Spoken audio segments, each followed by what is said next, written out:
Hello and welcome to Bytes, the economics and politics podcast series from Aberdeen. My name is Luke Bartholomew, and today my co-host Paul Diggle and I are joined by Jonathan Hobbs to discuss developments in the crypto asset space. Jonathan is an analyst at Finimize, where he specializes in crypto. He's written 2 books on the topic, The Crypto Portfolio and Digital Assets. John started out in the traditional finance world, but has also managed investments for a long-short crypto fund. So he is the ideal person to help us understand the important, but dare I say, complicated events that are going on in crypto at the moment. So John, thanks so much for joining us today. Yeah, thanks, Luke. Good to be here. So the context for this conversation is the recent collapse of a large crypto asset project, a crypto coin, and a related stable coin. Which is having large knock-on effects in the wider crypto market. But we also wanted to use this opportunity today to not only talk about those developments, but also more generally about what's happening around crypto regulation, other crypto assets, and what this might mean for traditional finance and investors. But before we get into that, John, I think it would be really helpful to just start off with some quick background questions to make sure we're all on the same page and understanding what I said can at times be a rather complicated market. So perhaps most fundamentally of all, why don't you start by explaining what even is a cryptocurrency or crypto asset? Yeah, so I think the best way to do that is to start off with the first one that was ever created, and then kind of branch off from there and how things go. So, Bitcoin was the first digital asset ever created, the first cryptocurrency. And simply put, Bitcoin is a payment system. So you can send Bitcoin from point A to point B, except it doesn't have to go through a bank. There's no middleman involved in the transaction. So if I send you money to your bank account, that's fine. The banks will talk to each other and process it. But the blockchain does the same thing, except it doesn't have a bank in the middle. It's got miners who effectively work together to make sure that this transaction is validated and secured. Now, the way that works is with every blockchain, and I'm using Bitcoin as an example, but with every blockchain, you need to have something called consensus of the ledger. That is a public ledger that everyone can see. You can go to blockchain.com and look it up to see which address owns which coins. And to get that consensus, you've got these miners who are effectively competing with each other. They're using mining software and, in this case, a lot of electricity to solve these really complex cryptographic puzzles. And that updates the blockchain every 10 minutes. It updates the ledger. So you have this consensus. In return for doing that, for their work, it's called proof of work, they receive new Bitcoins, which is how new coins are also created and brought into the supply for Bitcoin. The miners will also receive transaction fees and all of the transaction fees of all the transactions that were in the block. So obviously technical stuff that we could go into and really deep dive, but we don't have that much time. But the most important thing to realize with all crypto assets effectively and blockchains is that they use game theory to achieve consensus. There's a number of ways you can do that, but the obvious thing is that, with Bitcoin, for example, to try and attack the blockchain, you'd have to have more mining resources and mining power than the entire blockchain or mining network combined, which is obviously very, very expensive. So it wouldn't make financial sense to try and attack it. It's much better to do what's better for everyone in the network by just mining the way the network intended. So that's proof of work. You've then got proof of stake, which is slightly different, but it uses a different mechanism to achieve consensus, where effectively you've got validators instead of miners, and validators will basically stake up their own crypto collateral, and in exchange, they'll earn those fees and new coins, and they'll validate transactions. If they do it wrong, game theory comes into play again, and they lose their stake. So it's all based on game theory, and that's kind of how it works. And that's the simplest, you have simple transactions where you're sending from point A to point B, but you can also get more complicated transactions, which is where Ethereum comes in, for example, where you have smart contracts. Now, if you look at the ICO boom of 2017, where raising a lot of money, for these initial coin offerings, that all worked on Ethereum smart contracts. So effectively, if I wanted to invest in token X, I would send Ethereum to the smart contract address, and a very complex deal would go down on the blockchain, and I would then get sent back the token, depending on the launch and all the conditions programmed to that. So obviously, the market imploded, but it proved the concept that you could do these complex transactions on the blockchain. Fast forward to today, we are basically at a place where you have decentralized finance, which is a whole bunch of different financial transactions that are complicated. They can all be done with smart contracts. You also have blockchain played in games, minting and trading of NFTs, as well as even buying and selling virtual land in the metaverse. So there's a lot of ways this has branched out through the technology, but of course it all started with Bitcoin and blockchain. Thanks, John. I think that was a very helpful potted history of where sort of crypto emerged from, and this idea of the blockchain as a database, a way of storing the history of transactions. But maybe just one other definitional issue that we should touch on is this idea of a stable coin, a sort of a specific type of crypto asset, cryptocurrency, because I think they're going to play quite an important part of the story we're going to tell about some of what's gone on recently. So could you just run us through what a stable coin is as well, please? Sure. So, I mean, a stable coin is essentially what it tries to do is have all the advantages of blockchain technology. So you can send it very quickly. It's permissionless, low fees and all of that. And you can do cross-border payments very efficiently. So all of the advantages of blockchain technology. And then the other advantage, which it's supposed to have, is that it trades one for one with the fiat currency.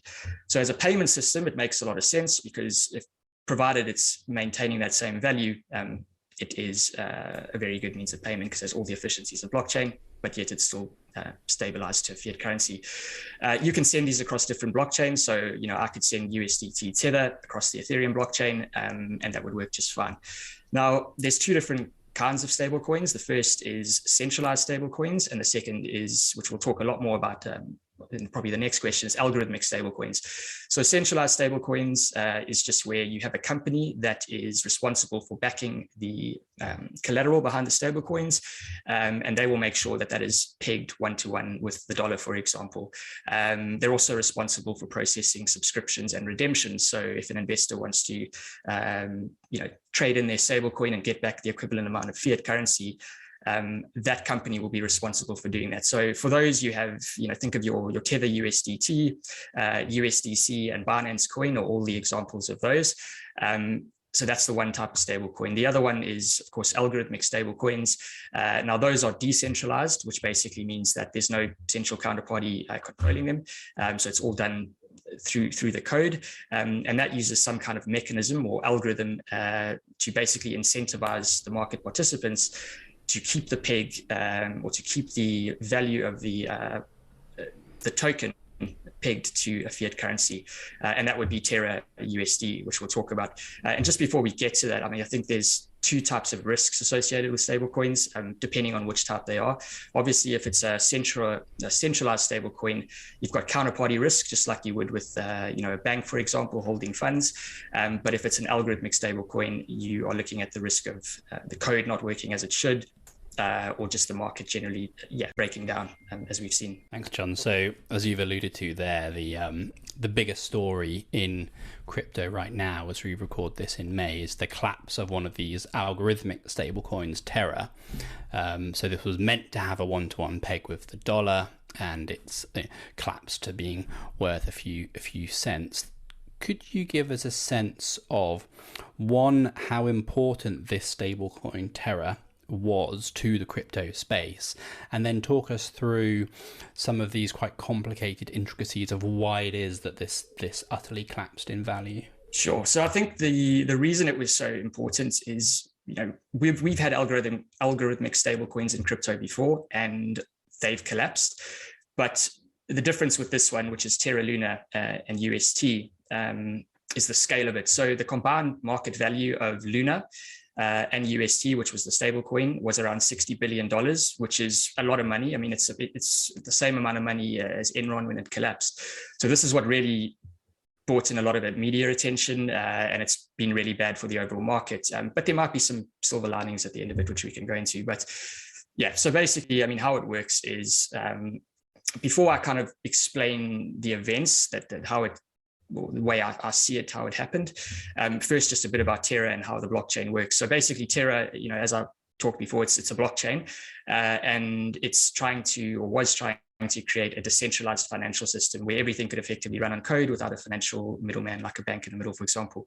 And this revolves around the idea of a a decentralized algorithmic stablecoin. And it's got a few of them. It's got the Korean won, the euro, but the one we'll focus on obviously is UST, which is the dollar one, which is the one that's collapsed and gained all the attention. So the way it works is on Terra's blockchain, you've got two tokens. You've got the UST, and that's backed by another token called Luna. And the algorithm uses Luna to incentivize certain people to do certain things in order to maintain the price at $1. And they're incentivized with profits. So basically how it works is Luna and UST work together to stabilize the peg. When you increase the supply of one, you decrease the supply of other, and the supply of UST, the stablecoin, is manipulated so that the price gets back to the dollar. So, if UST is above $1, let's say, they will create more units of UST. They'll increase the supply. They'll bring it back to $1. But to do that, they'd have to decrease the supply of Luna, so they would burn tokens and they'd get a fee in exchange. UST, if it was below the dollar, which obviously happened, they'd burn more UST, bring the supply back, decrease the supply. They would then have to increase the supply of Luna. So that's how it works. Smart contracts work behind the background with that. There's also arbitrage. So if I wanted to buy $1 worth of Luna, quickly, if UST was trading at 98 cents, swap it for a 2 cents profit. So that's kind of the theory and how it was all supposed to work. It did work very effectively for a long time, and it had gained a lot of confidence in the market, hence its high market cap of 20 billion or so before the collapse. So what actually happened with the downfall of Terra and UST and Luna? There's lots of theories, but if you read it, you'll see a lot of different theories. That it's just the way the market works, kind of like how George Soros broke the Bank of England back in the day. So looking at the events and what actually happened, here's how I see them. So it started off at the beginning of this month in May. There is this DeFi protocol, decentralized finance protocol called Anchor Protocol. And this is where everyone who had UST, or most of them, would go. They'd use this protocol. They would deposit UST, and they'd earn a 20% yield on that UST. So that's a really good yield. It got people into the protocol as an introduction. But because of its high percentage, it's not that sustainable. And the exchange itself, Anchor, started to worry that they wouldn't have enough cash to pay off those interest payments as they became due. So what they did is they decided to lower the interest rate and make it more variable based on demand, so that it would go down 1.5% about every month. And the idea was, now that the interest rates have gone down, more people are going to leave the protocol, and therefore they would be able to afford the interest payments. Of course, that didn't actually happen. What actually happened is more people flocked to the protocol and started depositing the UST and earning that yield. So that actually was a problem, because they didn't have the capital to pay off those interest payments. Now, if we were in a bull market, that would have been probably okay in terms of, it wouldn't have caused the collapse, because you wouldn't have had the deposits wouldn't have been affected. They just wouldn't have been able to pay back the interest. But obviously, we're not in a bull market. The market's very jittery right now. Everything's risk off. Stocks, crypto, everything's been down. So when the market got wind of this incident with Anchor, a lot of panic started to follow, particularly with Luna and whether it was able to back UST. So the drop in Luna's price, it causes investors to worry and so on, and you had this negative kind of spiral of events. And then on the weekend, which is 2 weekends ago, a large investor sold $285 million worth of UST on another DeFi protocol, and that really kind of shocked the market and set this whole thing off. And then on Monday, the following Monday, the Fed announced an interest rate hike. And then on that day, stocks, crypto, everything was down by a lot. And Luna started to drop a lot too. And then you had this, basically it just escalated. So you ended up having this bank run effectively on Luna. And to me, it was just a blend of, market losing confidence in the peg and how the events unfolded. So I suppose one thing that interests me in all that, John, is that you've used the words bank run. You've compared it to Soros and his attack on the sterling's membership of the exchange rate mechanism in 1992, the events around Black Wednesday. You also might draw parallels between Terra losing its peg against the dollar and money market funds in 2008 breaking the buck. So these events happened before in finance, but obviously in a new, different way, tied up with the way that the algorithmic stablecoin did or didn't work. But all those previous events were in different ways spurs for regulators to get more involved in finance. Do you think this collapse of a stablecoin is also going to be a trigger for regulators to come into the crypto space and play a bigger role? Definitely. I think regulators have always been looking to regulate crypto, but they just move a lot slower.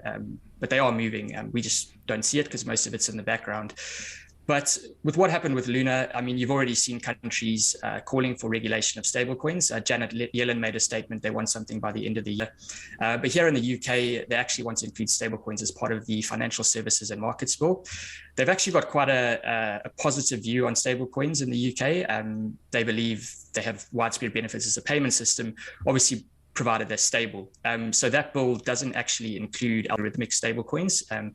And there's a couple of reasons for that. The first, which they've stated, is it's just a lack of price stability, which makes a lot of sense. But the second is, I think it would be very, very difficult for them to regulate an algorithmic stablecoin because, how do you actually do it? Because there's no central counterparty to regulate. It's all in the code. So they wouldn't have anyone to kind of blame if things went wrong. And also, for them to sign off on an algorithmic stablecoin, they would have to themselves look at the code and go, yeah, we think this is good enough. We don't think it's going to break because we've looked at the code. But of course, if it broke down, it's not going to look very good. So, I see it as a big challenge in how they're going to actually go about regulating algorithmic stablecoins. I think they will eventually find a way, but it's going to be a challenge. But in terms of centralized stablecoins, so your Tethers, all of those that are backed by a central counterparty, it's very, very easy to regulate because you've got one entity to regulate. You just got to look at their reserves, make sure they've got enough reserves to back up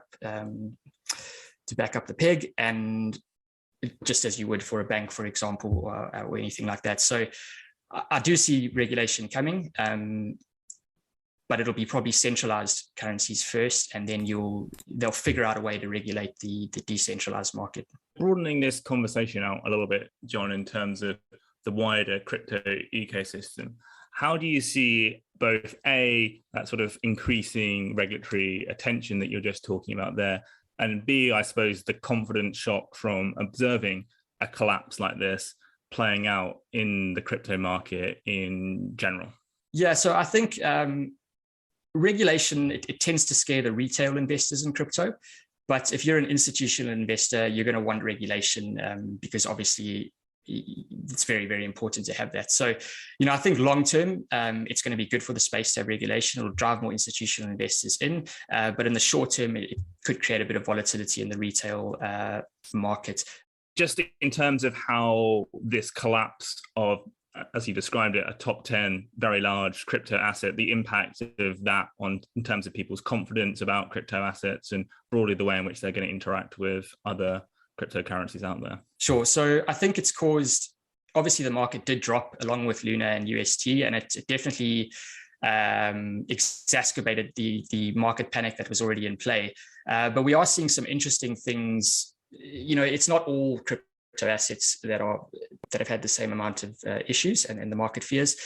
We are seeing some interesting things, for example, with Bitcoin. If you look on chain and you look at the basically you look at the blockchain and you can see who's buying Bitcoin and who's not buying Bitcoin. And what you have is you can see that there's addresses which hold over 10,000 Bitcoin, which is about $300 million worth. Those addresses are increasing. There's more and more of them, and they've effectively increased by about 10% since February as the market's been going down, and especially when this collapse came along the lines of the Terra incident. You also see on the blockchain that you've got 65% of all Bitcoin addresses haven't been, or basically been dormant for over a year, which means they haven't been sold, which means people are just holding their Bitcoin and they have no intention of selling it yet at these prices. So on the one hand, you've got a lot of panic, a lot of people have panicked, but you do have this long-term conviction, probably in Bitcoin mostly. The altcoin market's taken a much bigger drop, I think. And you've also seen a lot of leverage being flushed out. So the derivatives market with Bitcoin, for example, the open interest, which is the amount of futures open interest, that was very, very high before it dropped, meaning there are a lot of speculators in the market. That's all come down a lot and been flushed a bit.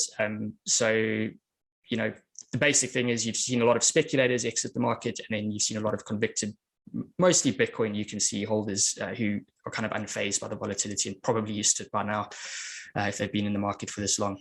In terms of that risk off sentiment, I mean, I wonder how much are we learning here about the way that crypto assets might perform in different market environments, and therefore some of the diversification qualities that it might offer, in that absolutely there is, as you say, specific crypto issues that are driving some of the panic at the moment, but there is this broader risk off sentiment across all asset markets. And one of the things that you might hope for from a diversifier is it does well when other things are doing badly. But precisely what we're seeing is that a lot of crypto assets seem to be doing badly at just the time when everything else does badly. So it seems to fail in that sense of diversification. And moreover, part of the reason that we're seeing this risk-off sentiment is, of course, concerns about inflation and policy topics that we've discussed on this podcast many times. But one of the appeals of Bitcoin to some people and other cryptocurrencies is meant to be perhaps a hedge to inflation. So I wonder, isn't this exactly the kind of environment that we should be seeing cryptos and Bitcoin in particular doing better? And the fact that we're not, what are we learning from that? Yeah, I mean, in terms of the inflation question, I would agree with you for Bitcoin, not so much some of the other cryptocurrencies. But I mean, the problem is we've basically had this, as you say, this big risk off sentiment in the market, and that's driven by high interest rates. And what happens is investors just need cash. So they're selling everything they can. It's not just stocks that have gone down. We've also seen bonds go down. We've seen a lot of assets go down. And you have this market-wide sell-off where everything just gets highly correlated to the downside. Bitcoin has gone down along with that. And crypto assets, being a lot more risky than Bitcoin, typically because they have much more volatility, have obviously dropped a lot more with that too. So yeah, I mean, right now, in the short term, it seems that Bitcoin is not acting as an inflation hedge. But longer term, if you look at the underlying dynamics of how Bitcoin works, and you take away the market, the way the market thinks in the short term, which we've seen, and you kind of think more longer term, if you just look at the supply dynamics of Bitcoin, there's only ever going to be 21 million coins. Only 90% of them, or 90% of them, have already been printed or mined. And that is increasing at a decreasing rate. So effectively, you do have this fixed and finite supply. So the scarcity element should come in later on. But I do think, the market size of Bitcoin is very small compared to a lot of other assets. So it is going to be very, very volatile. And it doesn't take a lot to drop the price, given its kind of small market size. Jonathan Hobbs, crypto analyst at Finimize, thank you very much for joining us, and thank you to you for listening to Macro Bytes. Don't forget to like or subscribe on your podcast platform of choice. But until next time, goodbye and good luck out there.